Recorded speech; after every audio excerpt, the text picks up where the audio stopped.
दोस्तों, इस वक्त हिंदुस्तान में किसानों का एहतजाज जारी है, जैसा कि आप सबको मालूम है। और किसानों ने अपने अपने इलाकों से निकलकर दिल्ली आने की तैयारी की, तो हुकूमत ने उनको रोकने के लिए रास्तों में कील बिछा दिए और सीमेंट की दीवारें खड़ी कर दी। आज हम इसी पर बात करेंगे, क्या किसानों की मांगें सही हैं? क्या किसानों का एहतजाज करना सही है? आज हिंदुस्तान के अंदर बहुत सारे लोग किसानों को खालिस्तानी कह रहे हैं, क्या ये कहना सही है? अगर बात करें कि वो दिल्ली क्यों आ रहे हैं, तो वो दिल्ली इसलिए आ रहे हैं कि हिंदुस्तान में जो भी एहतजाज करता है, जो भी आंदोलन करता है, अगर वो बड़ा आंदोलन होता है और मरकजी हुकूमत के खिलाफ उसका एहतजाज होता है और दिल्ली हुकूमत से उसकी मांग होती है, तो आमतौर पर हिंदुस्तान की तारीख में देखा यही गया है कि वो आंदोलन करने वाले, वो एहतजाज करने वाले दिल्ली की तरफ जाते हैं। और दिल्ली में एहतजाज करने का एक फ़ायदा ये होता है, मीडिया सबसे बड़ा यही है, अखबारात के ऑफिस यही है, जिसकी वजह से वो हिंदुस्तान में बहुत सारे लोगों की नज़र में आ जाता है और हिंदुस्तान को पता चल जाता है कि दिल्ली के अंदर कोई एहतजाज हो रहा है। और जितने लोगों को मालूम होगा कि फला जगह फला लोग एहतजाज कर रहे हैं, तो उसी हिसाब से हुकूमत पर दबाव होता है। इसलिए किसान ही नहीं, बल्कि जितने भी बड़े आंदोलन, बड़े एहतजाज होते हैं, और जब उनकी मांग मरकजी हुकूमत से होती है, दिल्ली हुकूमत से होती है, तो तमाम लोग दिल्ली की तरफ कूच करते हैं, दिल्ली की तरफ निकलते हैं।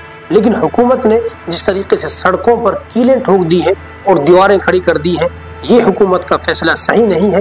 और ये बात हरियाणा पंजाब कोर्ट ने भी कहा है कि सड़कों पर किसानों को रोकने के लिए कील ठोक देना या सीमेंट की दीवारें खड़ी कर देना, हुकूमत का ये फैसला बिल्कुल सही नहीं है। लेकिन आज का मीडिया उन्हीं किसानों को जो फसल उगाते हैं, अनाज उगाते हैं और तमाम लोगों के खाने के लिए अशिया उगाते हैं, आज का मीडिया उन्हीं किसानों को दंगाई बना करके लोगों के सामने पेश करता है। जब यहाँ से बात नहीं बनती है तो खालिस्तानी उनको कहा जाता है, जो बिल्कुल गलत है।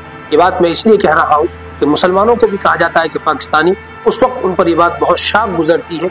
वो इसलिए कि जो हिंदुस्तान में रह रहा है, इसी मुल्क के लिए जी रहा है, मर रहा है, तमाम तरक्की के काम यही कर रहा है, तमाम अपनी जहनी सलाहियतें, जिस्मानी सलाहियतें यही इस मुल्क में लगा रखी हैं, फिर किसी मुसलमान को पाकिस्तानी कहा जाता है, तो उस बात पर उसको बहुत दुख होता है। इसी तरीके से बहुत सारे किसान भाई, चाहे वो पंजाब के हों या दूसरे से इलाके से आए हों, अपनी जहनी सलाहियतें, अपनी जिस्मानी सलाहियतें इसी सरजमीन पर लगाते हैं, फिर इसके बावजूद उनको खालिस्तानी कहा जाता है। किसी की तरफ से कहा जाए, हम इसकी मजम्मत करते हैं और आप तमाम लोग भी इसकी मजम्मत करें।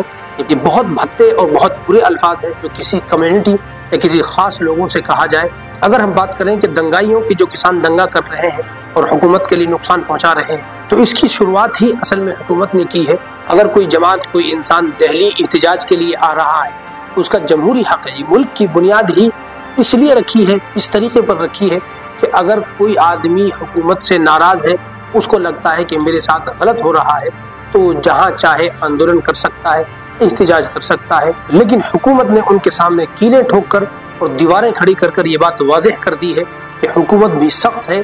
तो जब हुकूमत ही सख्त है, तो जिन लोगों ने हुकूमत को चुना है, जिन लोगों ने अपने कीमती वोट देकर के हुकूमत को बनाया है, तो उन लोगों का रिएक्शन भी आना लाजमी था।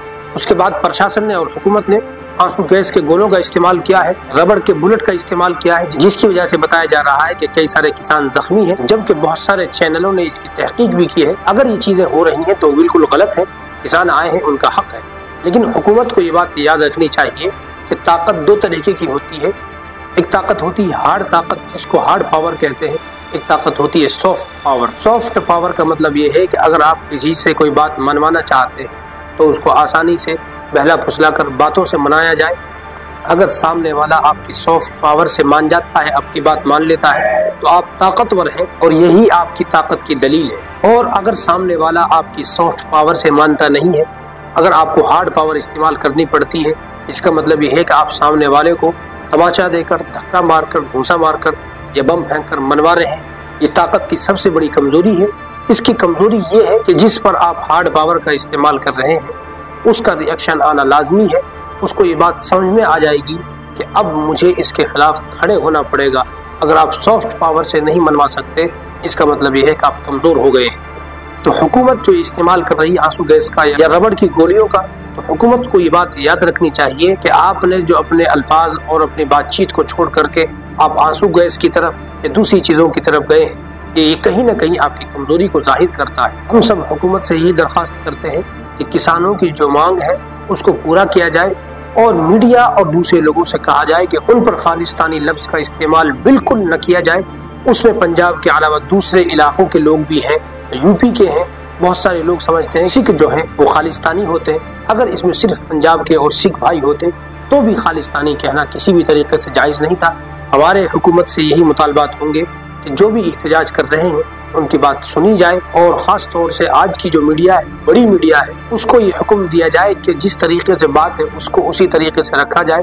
بلا وجہ خالستانی کہنا، دنگائی کہنا، یہ دکھ کی چیزیں ہیں، اور کسان جیسے لوگوں کے لیے جو ملک کے لیے قربانی دینے کے لیے تیار رہتے ہیں، اگر ان کو ایسے الفاظ کے ذریعے دکھ پہنچایا جائے گا تو یہ نہ ملک کے لیے صحیح ہے اور نہ وقت کے لیے صحیح۔ اور میری آپ سے گزارش ہے کہ آپ ہمارے چینل کو سبسکرائب کریں۔